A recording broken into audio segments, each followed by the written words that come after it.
Okay, let's ride. Looking down the road, just like I always do.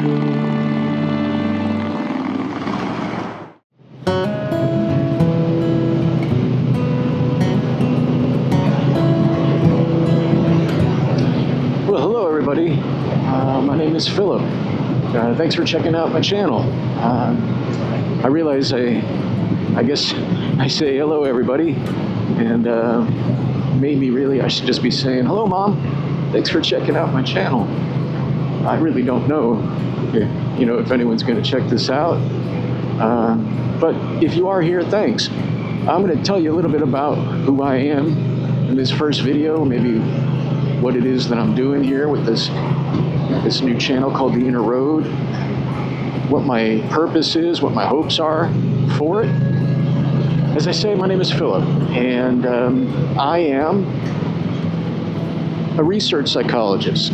I have spent 20 plus years studying human behavior, making sense of our complex relationship with mortality, right? The human awareness of our own inevitable demise, the fact that we're going to die someday, the fears, the denials, the acceptance, the integration of that idea into our lives, the positives that can come from that, the negatives that can come from the fears and the denials, and all in the context of how we find meaning in life, if we can, and what that looks like, and how it affects us personally and socially.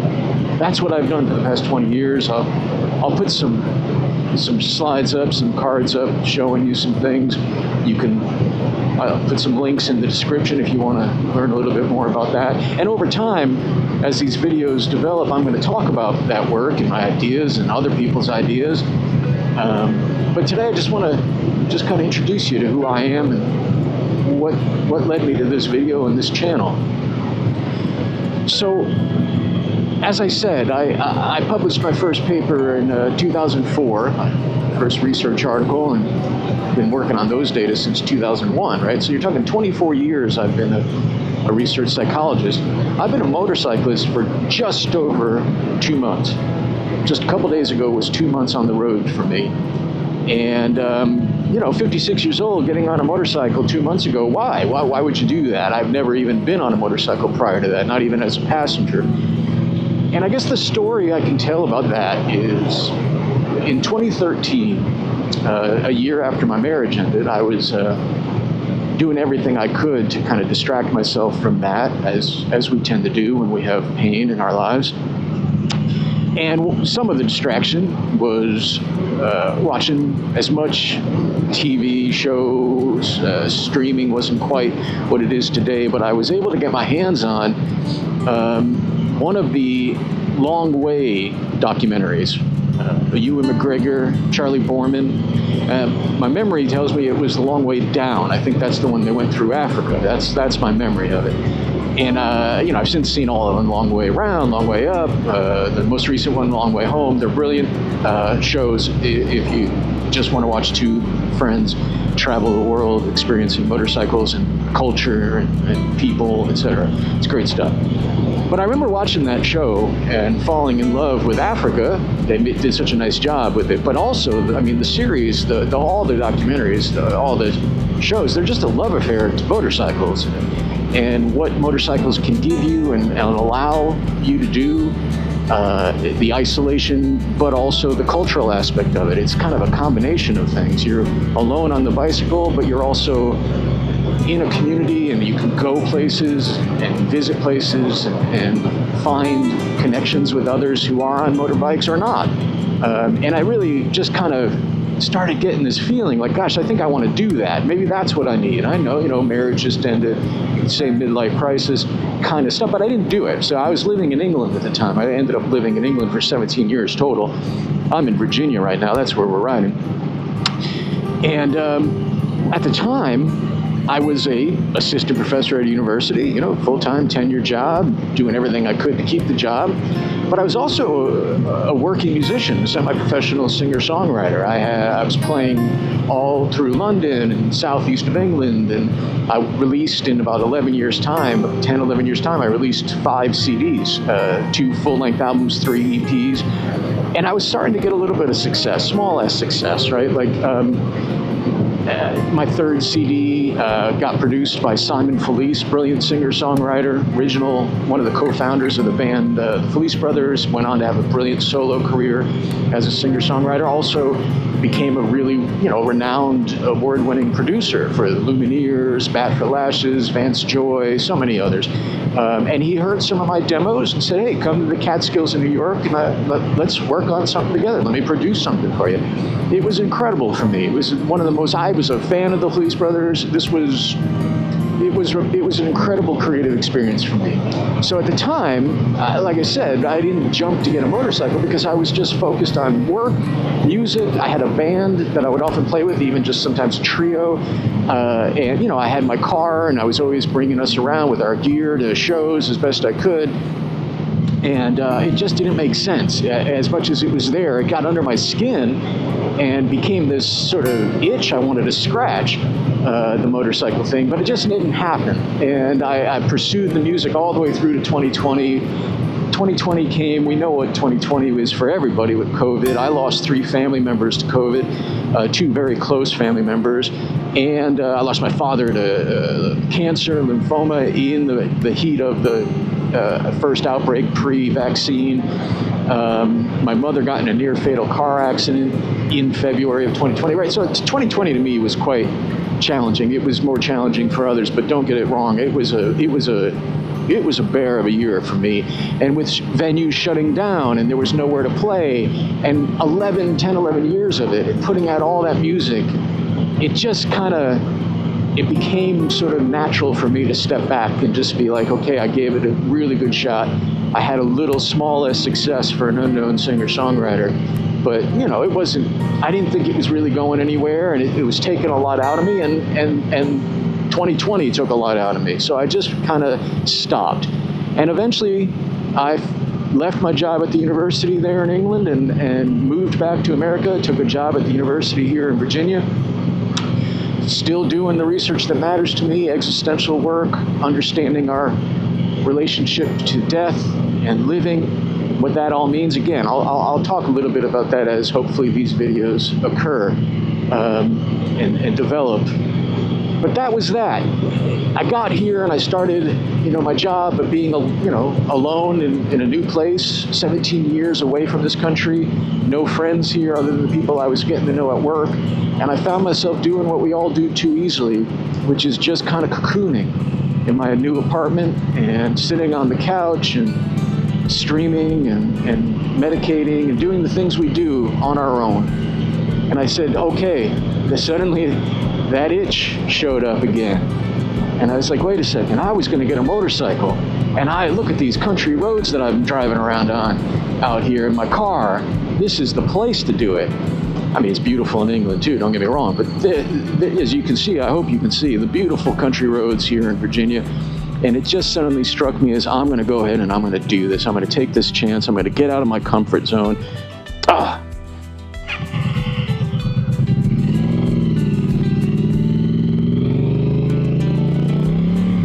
So I said, I'm going to do this. I'm going to get out of my comfort zone, and I'm going to get myself a motorcycle. And I took a course. I took an introductory course first nearby. I hadn't even been on the back of one. So I wanted to make sure, is this something I'm going to enjoy? Loved it immediately. The introductory course was basically like the first quarter of the first day of the MSF course, but it was a couple hours on a motorcycle, moving, and it was great. So then eventually a few weeks later, I took the MSF course, Motorcycle Safety Foundation course, passed that. 2 days after that, the next day I got my license. And 2 days after that, I got this Triumph Street Twin, and I've been riding pretty much every day that I can. Every day I commute to work. This is my commute to work, by the way. I live 0.6 miles from my job, and I'm riding 22 miles to get there. I do it every morning because it's just too nice not to. Why in the world would I walk or drive 0.6 miles when I could ride my motorcycle on this road 22 miles? It's not even long enough. So that's what it was. I had this itch. I wanted to scratch it. And I did it. And let me tell you something about what I've experienced in just 2 months. First of all, let me be very clear to people who ride motorcycles. I'm so new at this. I get it. I have so much to learn. I've gotten more confident, and that's probably dangerous at this stage of my game. But I'm taking it seriously, and I am aware of all that I have to still kind of get skilled at. I'm going to be taking more classes advanced as I get some more miles under my belt. But I've been riding. Believe me, I'm not just a weekend commuter. I've been putting. Right now I'm averaging more miles than the average rider. I looked it up, and I love it. But that's the point I guess I want to make to you is at 56 years old, I decided to scratch that itch, and I haven't looked back, and it's been an incredible 2 months. It has gotten me off of my couch, out of my apartment, which was the purpose to begin with. It's connected me to the community of motorcyclists nearby here in Virginia. We go to bikes and coffee events. I'm starting to get some friends, some people I really like out of that. And it throwing my leg over this thing and this sort of like taking this chance really has paid off. And if anyone is out there thinking about doing it, all I can say is give it a shot. You will not regret it. You got to take it seriously. You got to get yourself the right gear. You got to train. You got to take the courses and practice what you learn on that course when you can. I was going to empty parking lots for the first couple weeks, pretty much every day. But look at this. Look at this location. Look at this morning I'm having. Let me tell you something about motorcycles too that I've come to love. You get all the stories, right? Oh, it's freedom. It's liberty. Yeah, that's true. The name of my Triumph here is Libby. That's what I call her, for liberty. That's what she provides me. And all that's true. Alone on a bike, go wherever you want. You're a free person. I love it. But the other thing that it's been teaching me, which is really fascinating, is about Zen, mindfulness, calm. Let me explain what I mean by that. So I'm about to come up to a stop sign here. So let me get through this, and then I'll pick up once we get through there.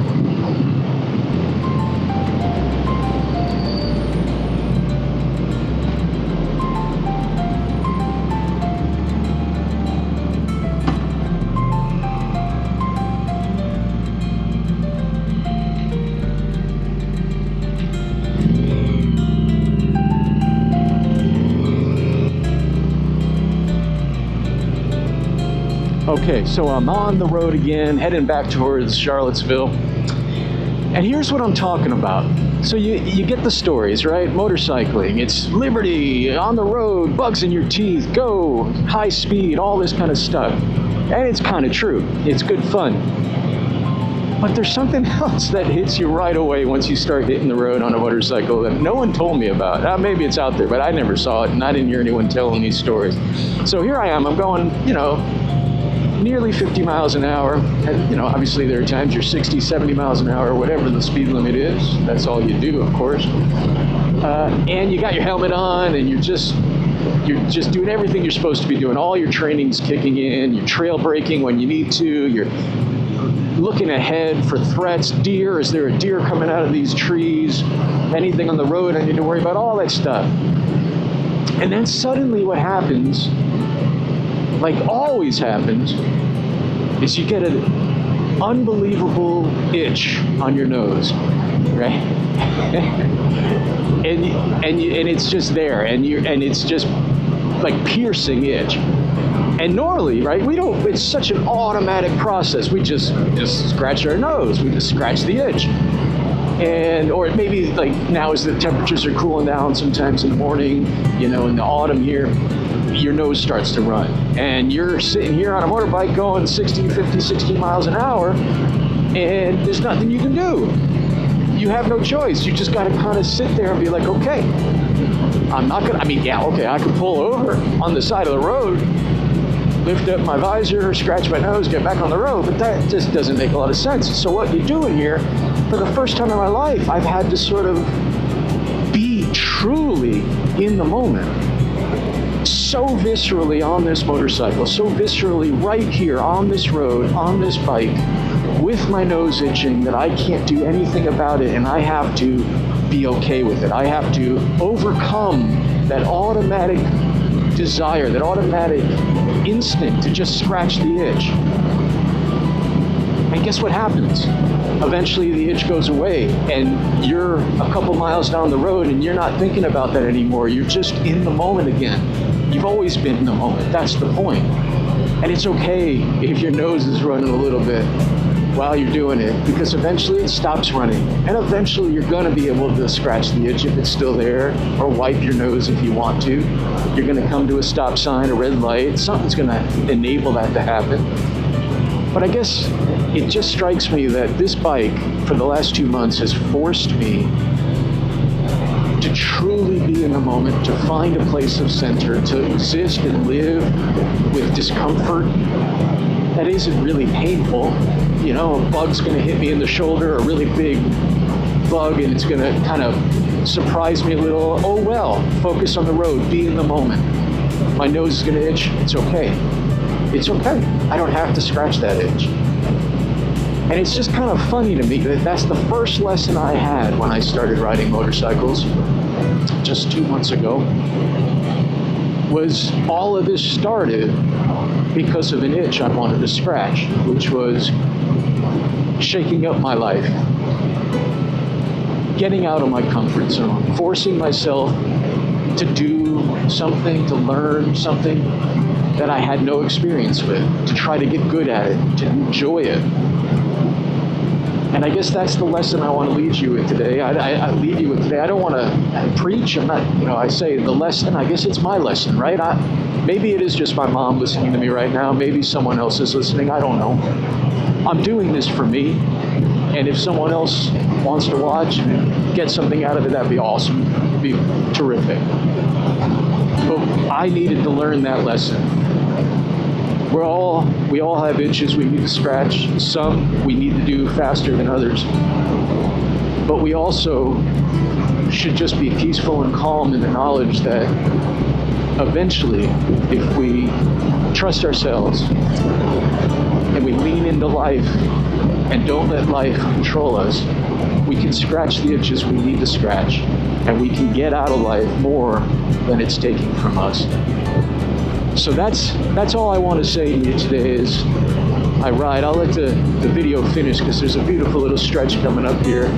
I hope you enjoyed that. I hope maybe you're willing to check out future videos. I'm going to be putting some up. Like I said, I'll be talking a little bit about my research, other folks' research into well-being, meaning in life, existential psychology, motorcycles, the overlap of those two things.